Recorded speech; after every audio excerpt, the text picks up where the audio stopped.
Boa noite, telespectadores, boa noite, telespectadoras. Hoje o TV Com Debate mais do que especial nessa sexta-feira, dia 25 de setembro de 2015. Hoje o TV Com Debate é em clima internacional, porque hoje a gente vai falar das eleições em Portugal. Aí você, do outro lado da telinha, vai perguntar, bom, mas o que a gente que mora aqui em Santos tem a ver com eleições em Portugal? Eu vou explicar, ou melhor, os meus convidados daqui a pouco, na próxima hora, vão detalhar isso para você. As comunidades portuguesas fora de Portugal e os portugueses residentes no país vão participar no próximo dia 4 de outubro das eleições. E aí, como a comunidade portuguesa do Brasil, além de outras espalhadas pelo mundo, também tem direito a voto, nós vamos falar sobre esse processo político, vamos explicar como funciona nessa próxima hora, como eu já falei para vocês. E os nossos convidados de hoje, com muita alegria, com muita honra, eu recebo aqui o seu Vasco Monteiro, que é o conselheiro das comunidades portuguesas aqui em Santos? Aqui em Santos, sim. Aqui em Santos. Boa noite, seu Vasco. Boa noite. Muito obrigado pela oportunidade e tenho certeza absoluta que nós iremos elucidar bem o que é o voto no dia 4 de outubro para o Parlamento Europeu, para o Parlamento Português.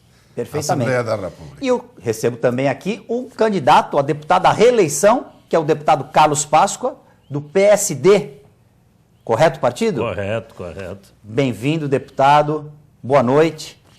Boa noite, Guto. Boa noite, os ouvintes. É um prazer estar aqui no seu programa e poder, de alguma forma, esclarecer a comunidade portuguesa e luso-brasileira aqui da Baixada Santista sobre as eleições que irão ocorrer em Portugal no próximo dia 4 de outubro, mas que para nós, como a eleição é uma eleição diferente, é uma eleição por voto através do correio, na realidade ela já está ocorrendo.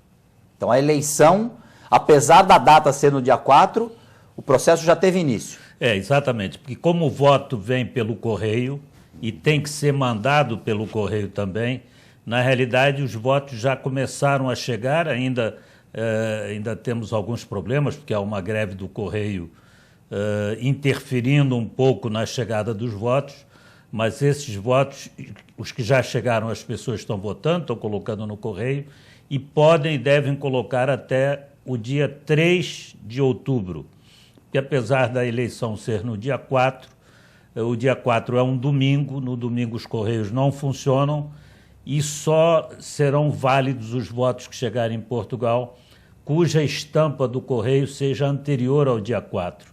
Por isso é porque eu repito que é até o dia 3, mas já está em andamento.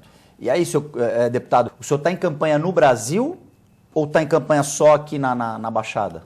Veja, Guto, eu sou deputado, ainda sou deputado, porque até o dia 4 eu ainda sou deputado, por um círculo chamado Círculo de Fora da Europa, que é um círculo que elege 2 dos 230 parlamentares que temos no Parlamento Português. Esse círculo compreende todo o continente americano, América do Norte, do Centro e do Sul, toda a África, toda a Ásia e o Pacífico. Então é um círculo extremamente enorme. Somos 2 candidatos efetivos, eu e o deputado José Cesário, que é secretário de Estado das Comunidades, e temos 2 suplentes. E nós dividimos, porque não dá para percorrer em 30 dias todo este círculo. Seria dá a volta ao mundo, praticamente. Dá a volta ao mundo. Então nós dividimos os territórios e eu fiquei com a América Latina, a minha responsabilidade. Comecei no dia 29 de agosto, já fui a Montevideo, Argentina, Caracas, já corri todo o sul do Brasil, Belo Horizonte, todo o norte, o nordeste.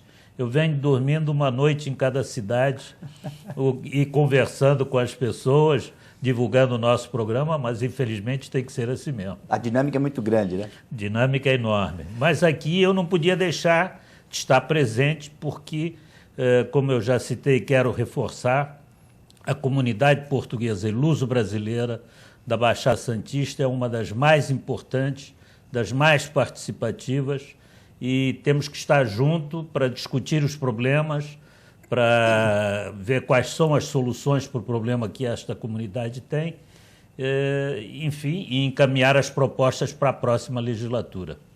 Senhor Vasco, a comunidade portuguesa e a comunidade luso-brasileira, como disse o deputado Carlos Páscoa, quantas pessoas integram a comunidade aqui na nossa região? Nós temos aproximadamente 50 mil.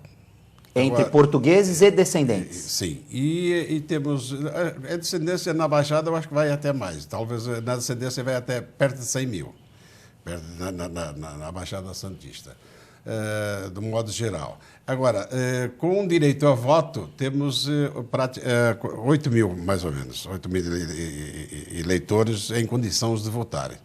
Tem que estar recenseados no consulado para poderem votar. E o voto, essa cédula, ela é retirada no consulado? Como é que funciona esse? Ou ela vai pelo correio para quem tem a habilitação de votar? Ela vem de Portugal, o senhor deputado pode esclarecer melhor isso aí, mas ela vem de Portugal para as residências do eleitor.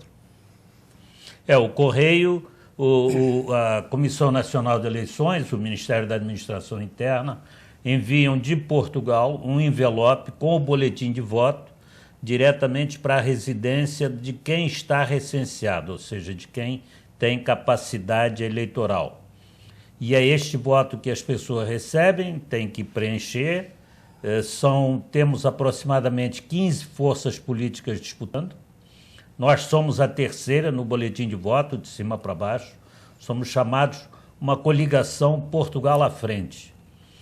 Por quê? Porque somos dois partidos, são os dois partidos que estão no governo, é o PSD, que eu integro, e o CDS, que estão coligados e suportam a maioria no parlamento, e estão tentando renovar a maioria. Então, como eu digo, vem esse voto, as pessoas têm que preencher o boletim de voto, colocam lá uma cruzinha no partido, na coligação, e têm que colocar de volta no correio, como eu disse, até dia 3, e não pode esquecer, tem que juntar, isto é uma coisa que nós temos que falar até a exaustão. Por favor. As pessoas têm que juntar uma comprovação de eleitor. Pode ser uma cópia do título de eleitor, pode ser uma cópia do certidão de eleitor, ou pode ser uma cópia impressa de um site, que é o www.recenseamento.mai.gov.pt, www.recenseamento.mai.gov.pt, que com o nome e a data de nascimento tem acesso à situação de recenseado, imprime, isto serve como comprovativo de eleitor. Sem este comprovativo, o voto é nulo. E outra coisa que as pessoas perguntam muito, não posso mandar uma cópia do meu cartão de cidadão? Não, não pode, tem que ser um comprovante de eleitor, título de eleitor, certidão de eleitor ou o print desse site. Na dúvida, a melhor coisa, liga para o consulado e o consulado dá todos os esclarecimentos, mas não pode deixar de mandar este documento, esta cópia, porque senão anula o voto. E outra recomendação também importantíssima é que mande correio simples, que além de ser mais barato, chega muito mais rápido. Correio registrado com certeza não vai chegar a tempo, porque a apuração desse resultado será no dia 14, 10 dias depois do envio dos votos. E qual é a principal, ou as principais reivindicações que o senhor já detectou aqui na sua área, nas Américas? Nós temos, cada comunidade tem a sua particularidade. Uma reivindicação que era constante, que era de todas as comunidades, era o problema da nacionalidade dos netos, que é um projeto de minha autoria, que eu levei 7 anos batalhando por ele, como se fala em Portugal, fui chumbado 2 vezes, ou seja, foi derrubado 2 vezes, mas eu insisto, eu não desisto facilmente, e na terceira, como se diz, a terceira é de vez, e foi mesmo. Consegui, então, aprovar este projeto de lei em maio, em votação final global lá na Assembleia da República, já foi promulgado pelo Presidente da República e já foi publicado em Diário da República também, que é o equivalente ao Diário Oficial aqui no Brasil. E com esta publicação, agora a única coisa que falta é a regulamentação. Esta regulamentação teria que ser feita pelo Ministério da Justiça, mas eu pedi que aguardassem as eleições, o resultado das eleições, para que, enfim, não saísse uma coisa que não tivesse a ver com aquilo que nós queríamos desde o início. Então, a partir do segunda quinzena de outubro, iremos trabalhar em conjunto com o Ministério da Justiça, preparar esta regulamentação e acredito eu que no máximo até o fim do primeiro trimestre de 2016 estará em vigor não só a regulamentação para a lei dos netos, mas também a regulamentação para a lei do casamento de português ou portuguesa com brasileiro ou brasileira. Qualquer português que case, por exemplo, com uma brasileira, esta brasileira, ao fim de 3 anos, terá direito à nacionalidade portuguesa. Mas tem uma nuance na lei que diz que tem que comprovar afinidade com a comunidade portuguesa. E como isto não está regulamentado, os conservadores em Lisboa se acordam de bom humor, dão. Se acordam de mau humor, meu amigo, se choveu de noite e fez frio, já não concedem, mandam para o Ministério Público e depois pedem para contestar. Mas como não está regulamentado, eles simplesmente despacham e dizem assim, não comprovou a afinidade. Agora, se não está regulamentado, como é que você vai contestar isto? Aí começa todo o problema. E isto eu quero resolver os dois problemas numa solução só, fazendo, enfim, detalhando o que é que significa afinidade para o casamento e o que é que significa ligação à comunidade para os netos. Se o senhor pudesse detalhar um pouco mais como é que funciona essa lei dos netos, deputado, acho que seria interessante, porque a nossa audiência, a colônia portuguesa, é muito grande aqui na nossa região. Como é que funciona? E aí eu teria uma pergunta já na sequência da lei, nesse projeto, da esposa que casasse com o português. Muito bem. A lei dos netos, eu chamo de lei dos netos, porque é assim que ela foi apelidada, e para fazer publicidade dela também é mais fácil. A lei dos netos, em Portugal, a descendência é por sangue. Ius sanguinis, é diferente do Brasil. No Brasil, quem nasce no Brasil é brasileiro, independente de qualquer outra coisa. Em Portugal, não. Quem é filho de português tem direito à nacionalidade independentemente do lugar onde nasceu. Então, um filho de português que nasceu no Brasil tem direito à nacionalidade e vai por aí afora. Acontece que até 1994 era proibido no Brasil obter dupla nacionalidade, o Brasil não permitia. Então, um filho de português que pedisse a nacionalidade portuguesa poderia perder a nacionalidade brasileira. Então, não pediam. E se por algum motivo faleceu, enfim, qualquer problema, o seu filho, que é neto do português, perderia direito à nacionalidade, que, como é por sangue, tem que ser do ascendente direto. Agora, em função desse impedimento da dupla nacionalidade, eu entendi que era de justiça que os netos pudessem, até porque a ligação à comunidade em Portugal dos netos é muito mais forte do que propriamente dos filhos. Eu entendi que deveríamos criar uma lei pulando a possibilidade, se o pai não pediu, que o neto pudesse pedir diretamente do avô. E esta lei, então, permite isso, ou seja, um neto de português, você que é neto de português, e o seu pai não pediu a nacionalidade, ou não quer pedir, ou já faleceu, não tem direito. O seu pai, quando eu falo pai, é pai ou mãe. Não é? Aqui não há discriminação, não há distinção. Sangue, não há distinção. Você tem direito hoje à nacionalidade de origem, que é a nacionalidade que é aceita pela Constituição brasileira como dupla nacionalidade. E poderá, obtendo essa nacionalidade, repassá-la aos seus filhos, à sua esposa e assim sucessivamente. Coisa que não era permitido, porque os netos só podiam ter a naturalização que não podia ser passada e não é aceita no Brasil como dupla nacionalidade, porque a Constituição do Brasil diz que é proibida a dupla nacionalidade, salvo se a segunda nacionalidade for de origem.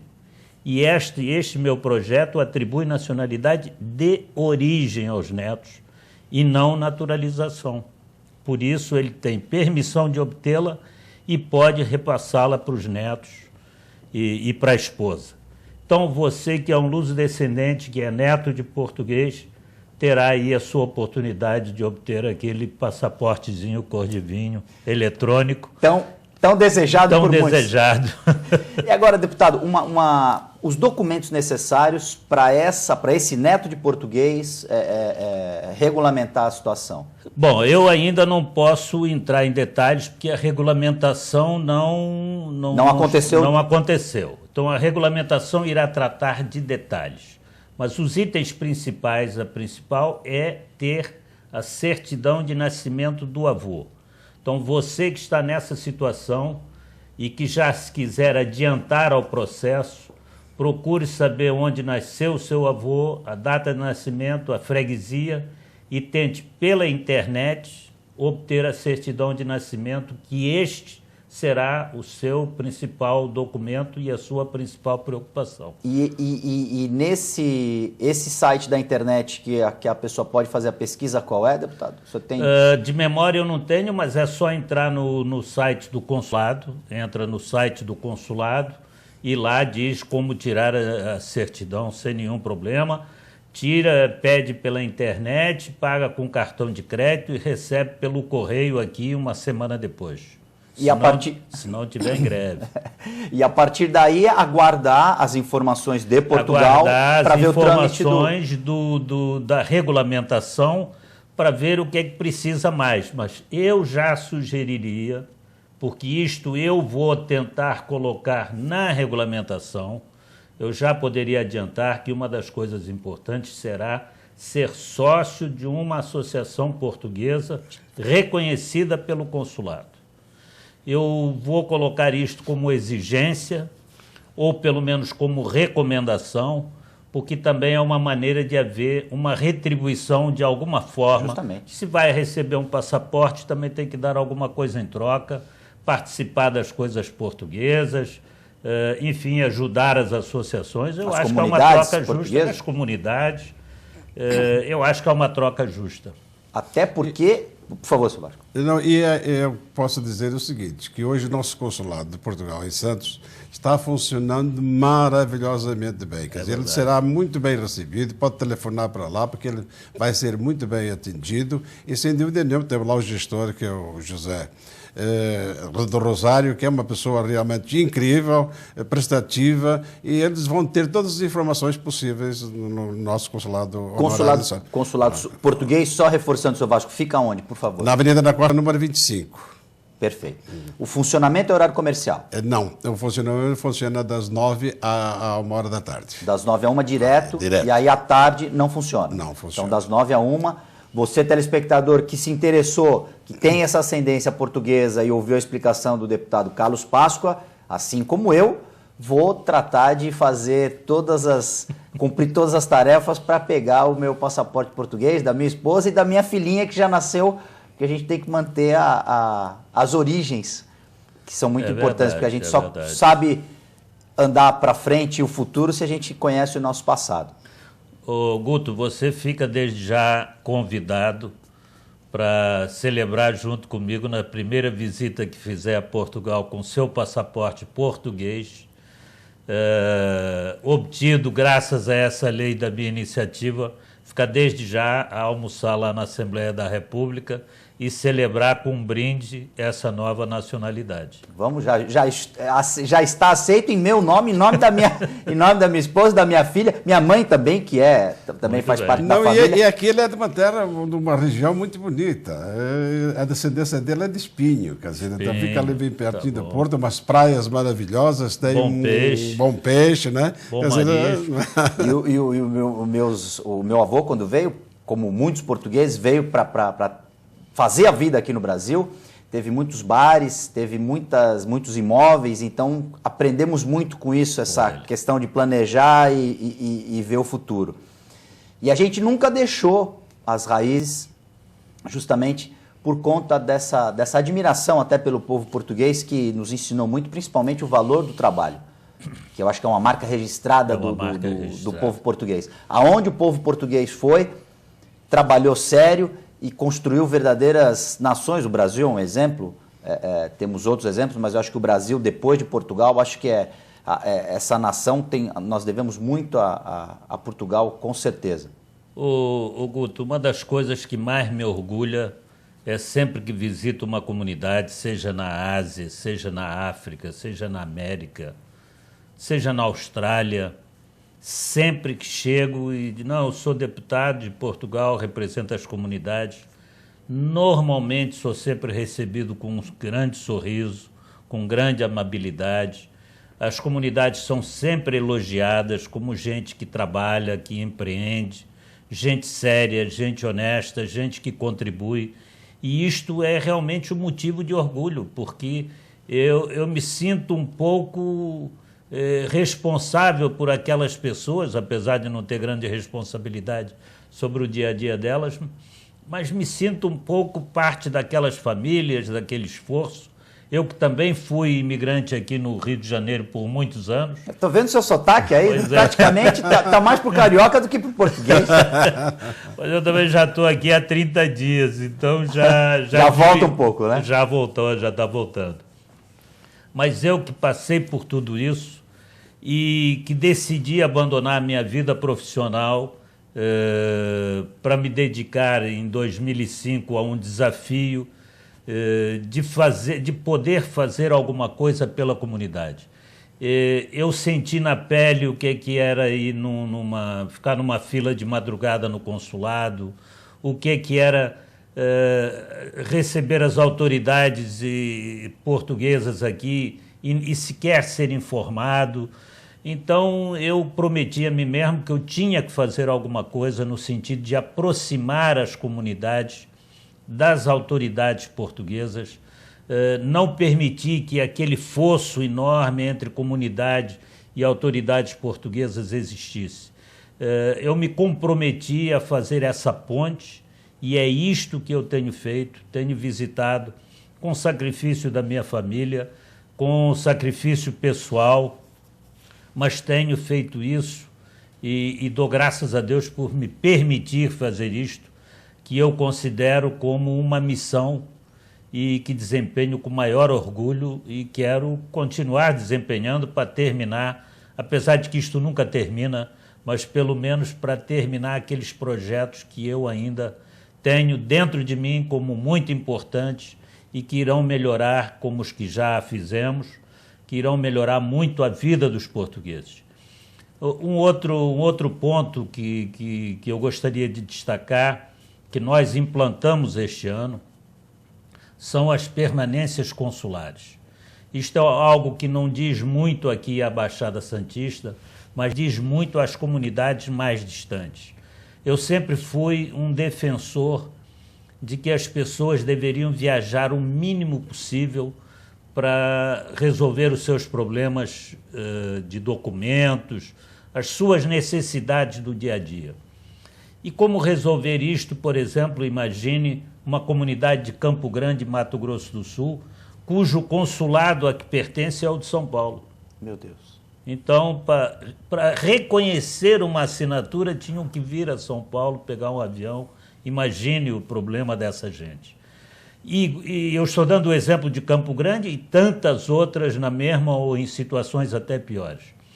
Hoje nós temos um programa chamado de permanências consulares, onde um funcionário do consulado se desloca a estas comunidades com um equipamento portátil que permite que aquela pessoa naquele local faça o seu bilhete de identidade, tire o seu passaporte, autentique os seus documentos, faça a parte toda do notariado, de registro civil, enfim, é um consulado ambulante que leva a essas pessoas todos os serviços como se estivesse dentro do consulado em São Paulo.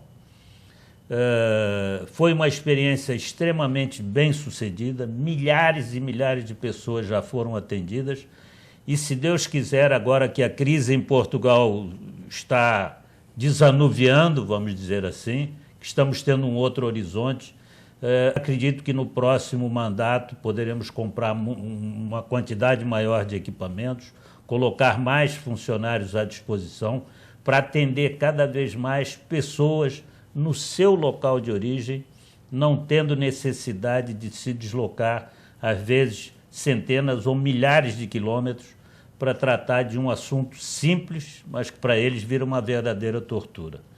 E muito importante também, apesar de ser simples, muito importante. Deputado, senhor Vasco, nós temos que fazer um rápido intervalo, nós já voltamos rapidinho com TV Com Debate na sequência.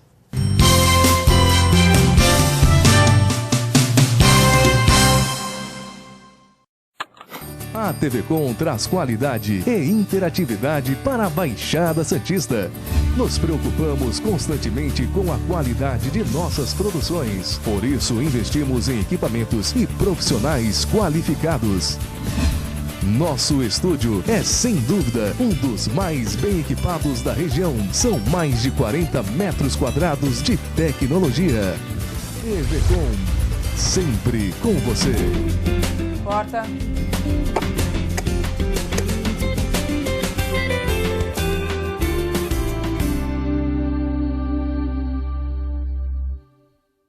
Convido a todos a assistir o programa Cidadania e Meio Ambiente, um programa focado no desenvolvimento sustentável. Um programa que tem cultura, meio ambiente, negócios, um programa que vai ao ar todas as quintas-feiras, às 21 horas, com reprise às quartas-feiras, às 10h30. Um abraço a todos, até lá! A gente muda, o mundo muda, a gente muda, o mundo muda.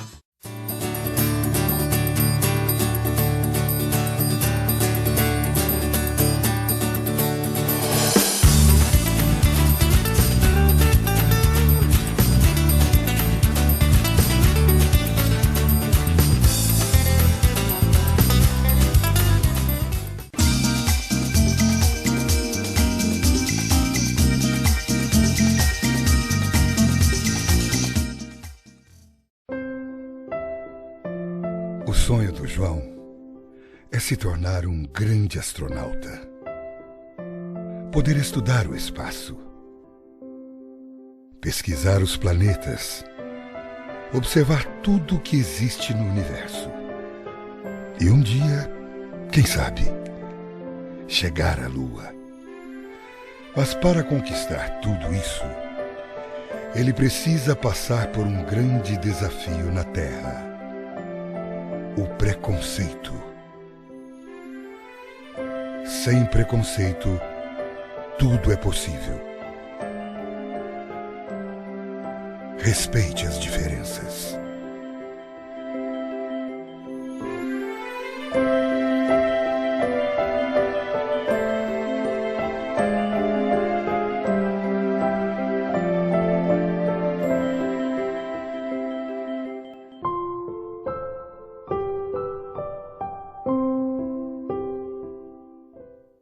Olá, meus amigos, quero convidar você a participar conosco do nosso programa Viver e Condomínio, que vai ao ar de forma inédita sexta-feira, às 8h30 da noite, e também tem suas reprises, sábado, às 11 horas da manhã, segunda e quarta-feira, 4h30 da tarde. Venha participar conosco aqui na TV Com, canal 11 da NET.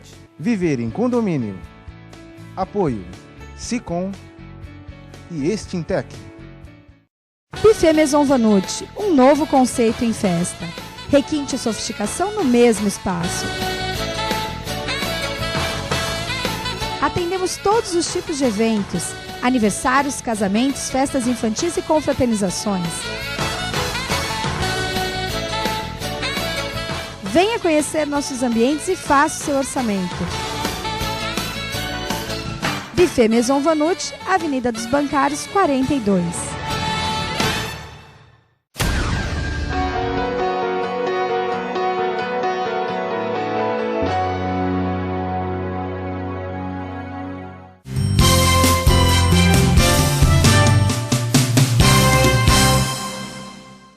TV Com Debate dessa sexta-feira ao vivo já está de volta e hoje o TV Com Debate internacional. Hoje a gente recebe o deputado português Carlos Páscoa e também o conselheiro dos conselhos... Conselho da Comunidade Portuguesa. Do Conselho da Comunidade Portuguesa, o senhor Vasco Monteiro.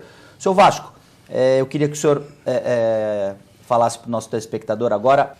O consulado português permanece em Santos, foi uma luta árdua e que a repartição permaneceu aqui. Eu queria que o senhor explicasse e contasse como é que foi esse trabalho de manter o consulado aqui.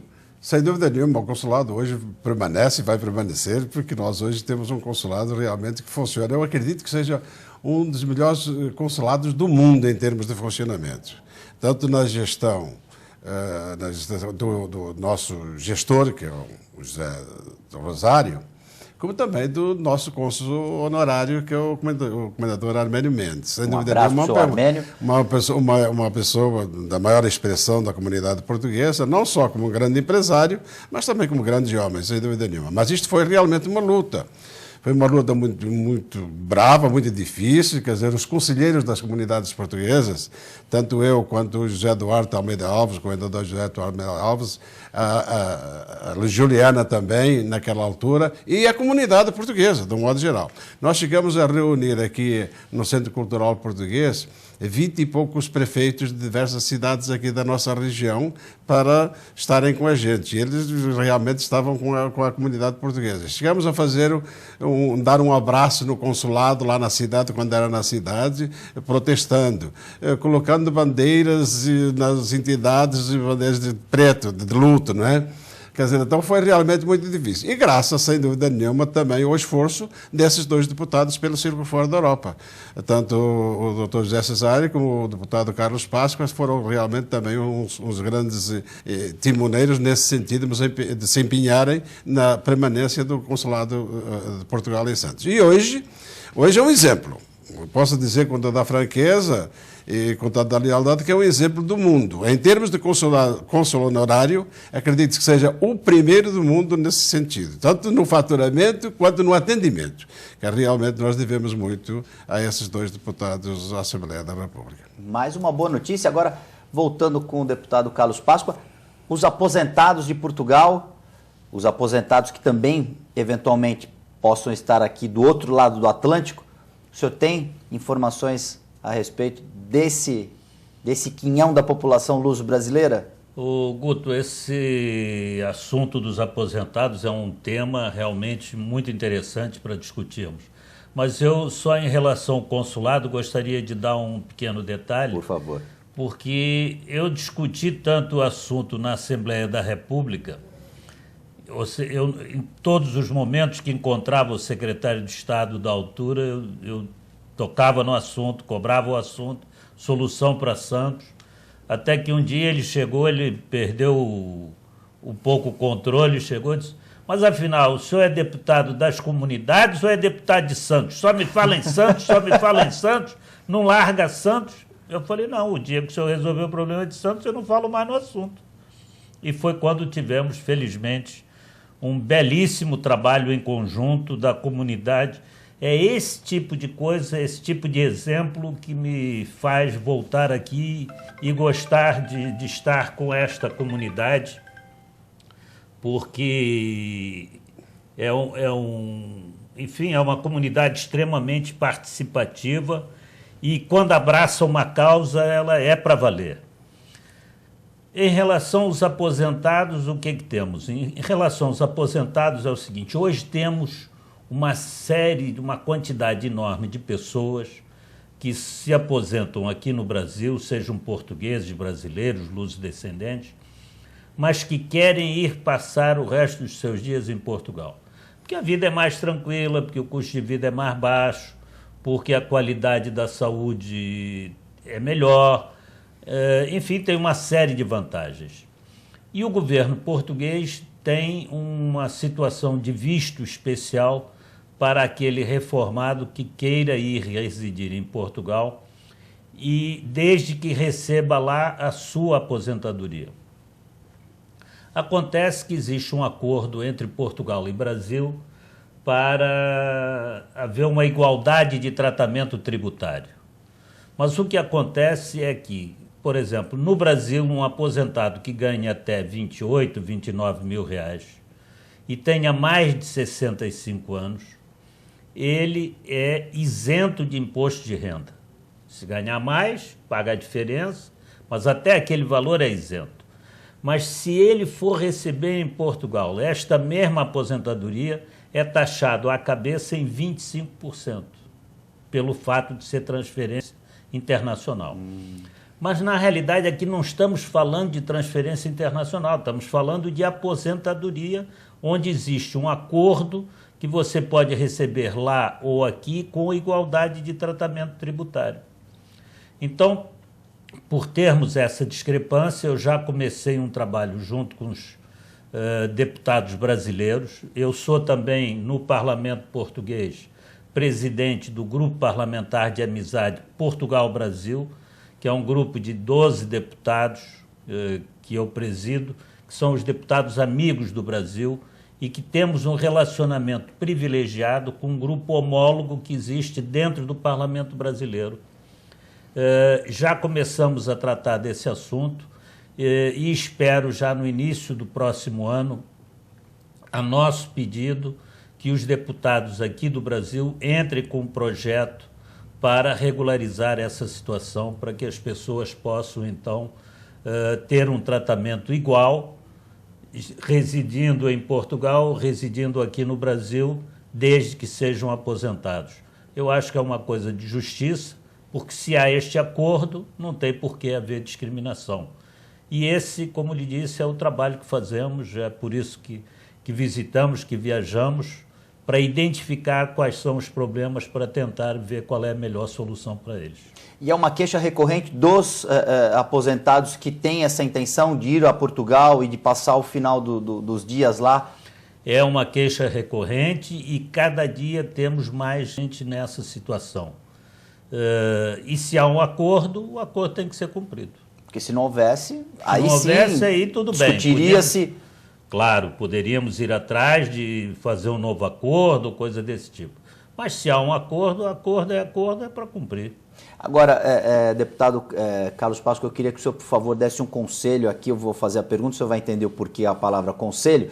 Portugal conseguiu, já está saindo da crise econômica, uma grande crise econômica que aconteceu na Europa, que ainda atinge alguns países da Europa, mas Portugal fez a lição de casa, fez as mudanças que deveriam ser feitas e agora já está emergindo novamente da crise. Qual a lição de casa que vocês fizeram lá e que a gente aqui no Brasil precisa fazer? Bom, Guto, realmente Portugal nos últimos 4 anos viveu situações completamente diferentes. Em 2011, quando o atual governo recebeu o país junto com um memorando de entendimento com 3 órgãos internacionais, o FMI, o Banco Central Europeu e a Comunidade Econômica Europeia, chamados de Troika, onde veio também um empréstimo de 78 bilhões de euros, mas também junto com o empréstimo veio um caderno de encargos complicadíssimo, difícil, que levou os portugueses a passarem por um período muitíssimo complicado nas suas vidas. Houve redução de salários, redução de aposentadorias, redução de órgãos públicos, redução de cargos públicos, enfim, tudo que possa imaginar aconteceu.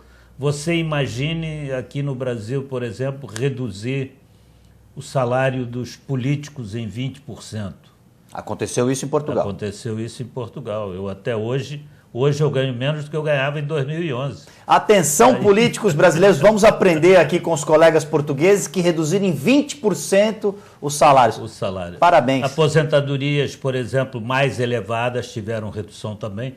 Por quê? Porque estarmos num país com moeda única, junto com outros parceiros, não nos permitiu desvalorizar a moeda, que é um dos itens que estão no caderno de qualquer economista como primeiro item Aliás, está acontecendo no Brasil. Exatamente. O próprio real se desvalorizou aí tremendamente nos últimos dias, mas isto faz parte do manual de práticas para começar a recuperar o país. Como nós não podíamos fazer isso, tivemos que reduzir as despesas de outra maneira. Então, tomamos uma série de providências e hoje eu posso lhe dar alguns números comparativos. Nós chegamos a ter uma taxa de desemprego à volta de 18%, hoje está em 11,9%. Chegamos a ter uma taxa de juros também à volta de 19% para empréstimo a 10 anos e hoje pagamos 2,4% pelo mesmo tipo de empréstimo.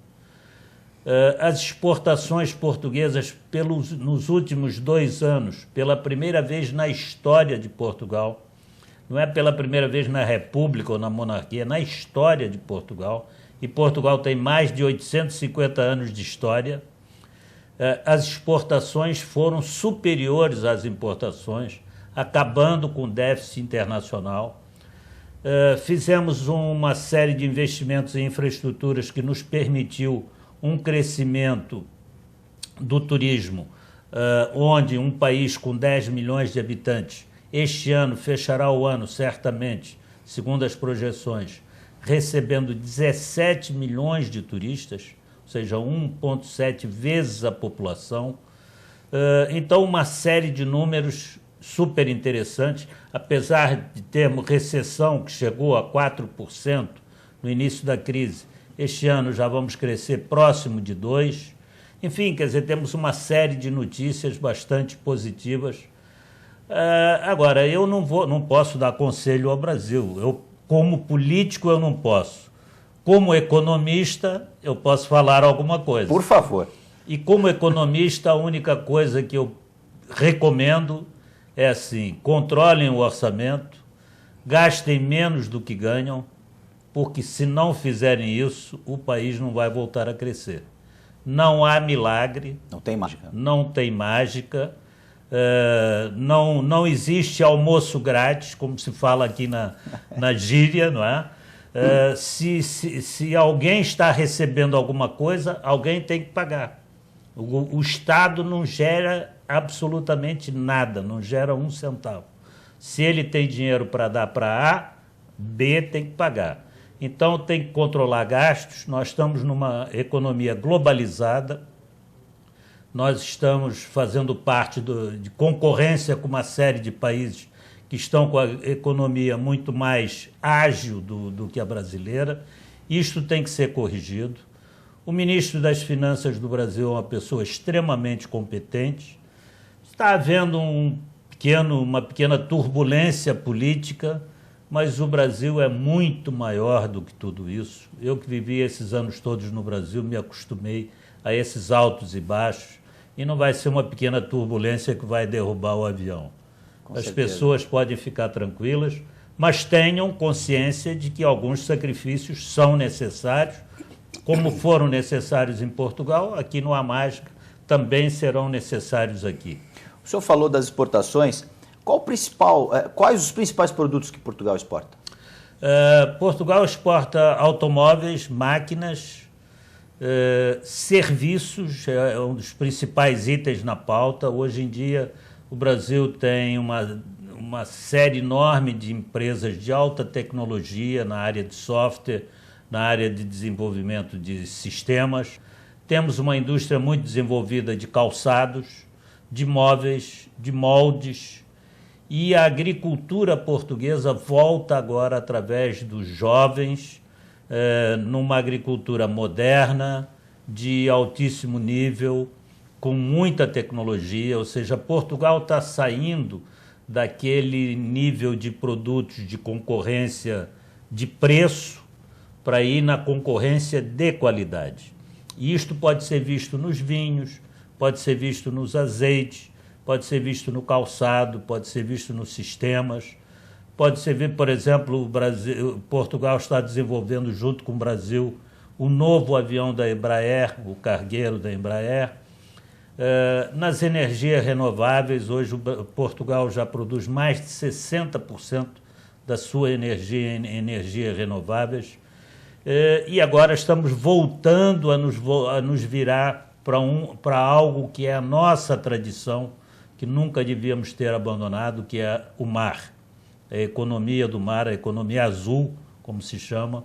Portugal tem muita tradição nisso, está voltando a investir na pesca e, como eu disse, na agricultura de alta tecnologia. E, fora isso, o turismo, então, que não se fala, realmente está crescendo à volta de 16%, 17% ao ano. Esse número de 17 milhões de turistas que vão visitar Portugal até o final do ano realmente é muito animador, porque se for comparado com o Brasil, por exemplo, o Brasil recebeu a previsão de que o Brasil receba no máximo 8 milhões. 8 milhões. Né? E Portugal com o dobro, praticamente o dobro. Como que acontece a parceria comercial Brasil-Portugal? O que o Brasil exporta para Portugal e o que Portugal exporta para o Brasil?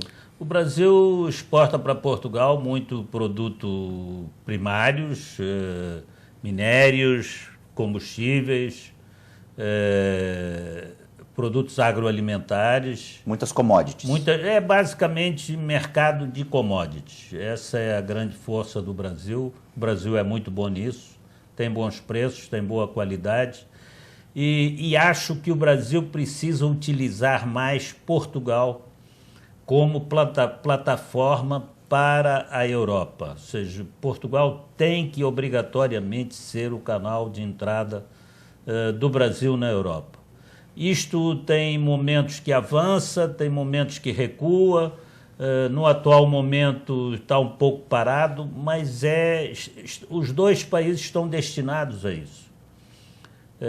Portugal o comércio bilateral tem crescido bastante, tem sido animador o crescimento das importações e das exportações, a pauta de produtos tem se expandido muito, era muito concentrada, por exemplo, de Portugal para cá em azeite e vinho, hoje tem uma pauta enorme de produtos, e o Brasil precisa alargar a sua pauta também.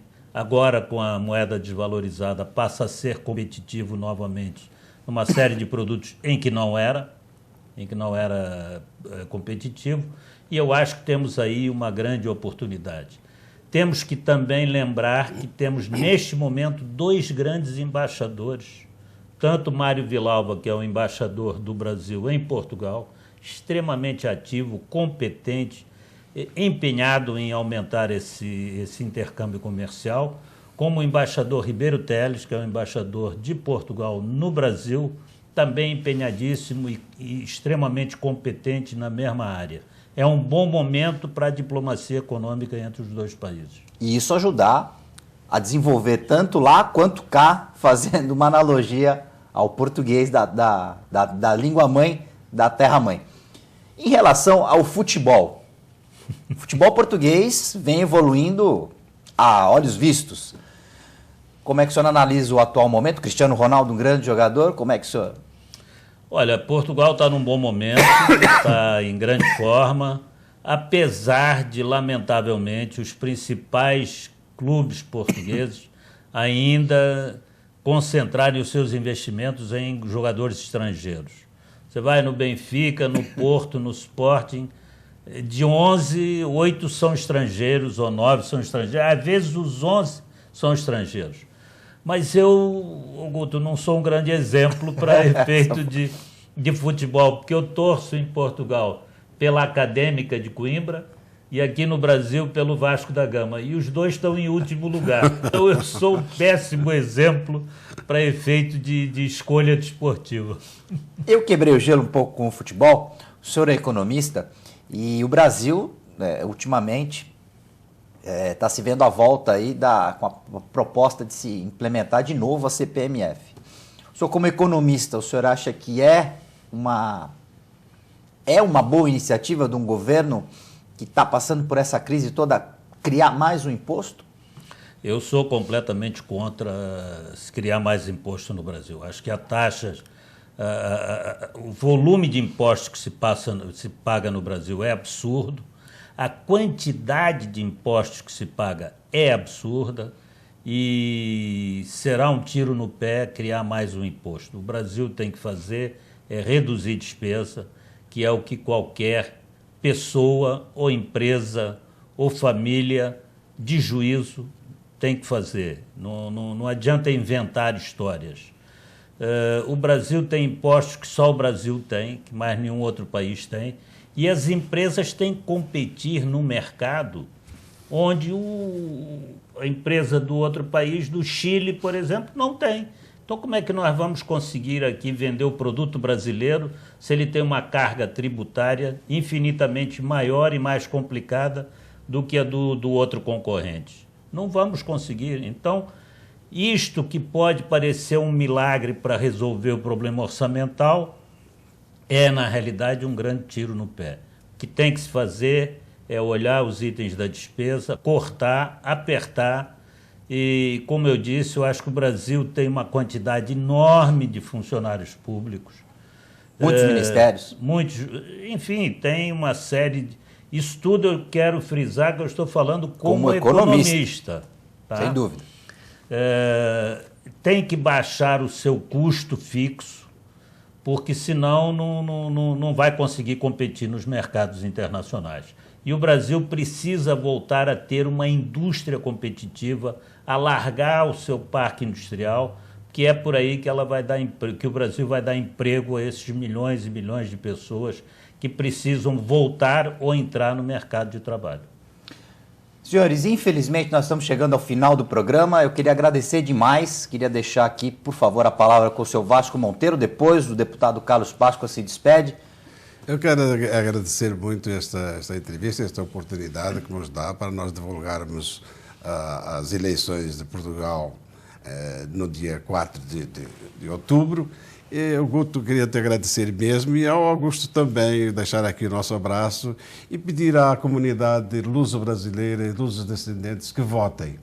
Claro, nós temos o nosso partido, que é o Partido Social Democrata, gostaríamos muito que o nosso governo continuasse para termos melhores dias da manhã. Mas se acharem que devem votar em outro partido, mas votem, porque nós precisamos do voto para termos mais força na Assembleia da República e reivindicarmos mais coisas para a nossa comunidade aqui da Baixada Santista e, por não dizer, até do Brasil. Porque, na verdade, nós somos conselheiros das comunidades portuguesas e somos conselheiros de todo o Brasil.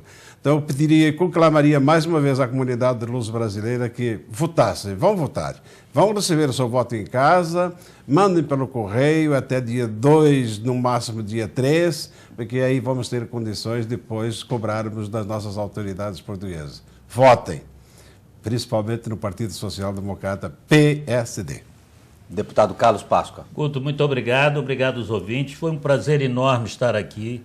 Espero voltar brevemente como eleito para mais um mandato, para falarmos mais descontraídamente sobre outros projetos, sobre a situação de Portugal e provavelmente, e gostaria muito de falar também já da recuperação da economia brasileira, porque afinal de contas eu tenho uma esposa brasileira, 3 filhos brasileiros, adoro este país, foi o país que eu elegi para mim, para a minha juventude, aqui vivi momentos fantásticos, sou um defensor do Brasil e não gosto de ver este país numa situação que não é merecida.